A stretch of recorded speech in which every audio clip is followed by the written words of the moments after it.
Le rapport au silence, voilà un sujet qui est intéressant parce que le silence, on pourrait dire que d'un point de vue taoïste, ce serait non pas l'opposé, mais le complément de ce qui pourrait être le bruit ou l'activité.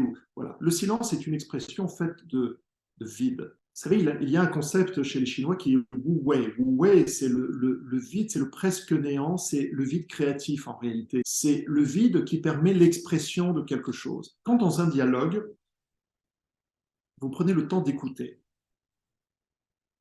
Vous offrez une surface d'expression à votre interlocuteur. C'est un cadeau que vous lui faites. Donc le silence est une manière de calmer une forme de compulsion, une forme de propension naturelle à vouloir parler. Et vouloir parler, c'est parfois bien, mais c'est aussi parfois l'expression d'un ego qui peut parfois être surdimensionné.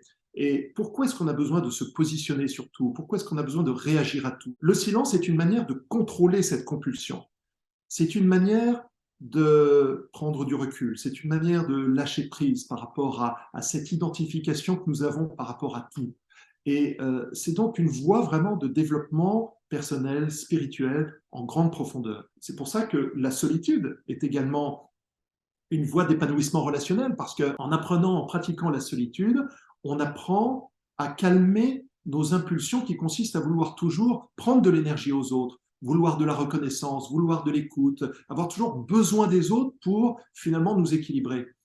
Alors que si on apprend la solitude, si on apprend le silence, on va calmer cette tendance et on va du coup être beaucoup plus contributeur positif dans nos relations à notre environnement en général. Alors un dernier message, ce serait d'apprendre là une forme de reconnaissance, une forme de gratitude. Vous savez, je crois que quand on est confronté à des difficultés, on en revient à l'essentiel. Et l'essentiel, au fond, c'est quoi? L'essentiel, c'est de rappeler que la vie n'est jamais quelque chose de garanti et que c'est un cadeau de respirer. C'est un cadeau de respirer. Demain, des gens ne respireront plus. Donc, on a tendance à oublier cette chose essentielle et qui pourtant est vraie. Faire des plans sur 2 ans, 5 ans, 10 ans, imaginez. Alors, c'est très bien, c'est stimulant, ça donne de l'enthousiasme dans notre vie, dans nos projets. C'est très bien.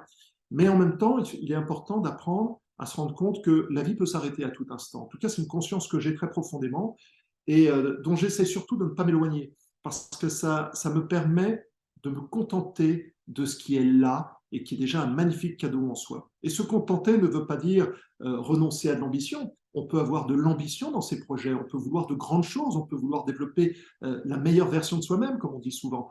Mais en même temps, de se dire, c'est un cadeau tout ce qui m'est déjà arrivé. C'est un cadeau d'être là, c'est un cadeau de respirer, et je crois qu'il ne faut jamais l'oublier.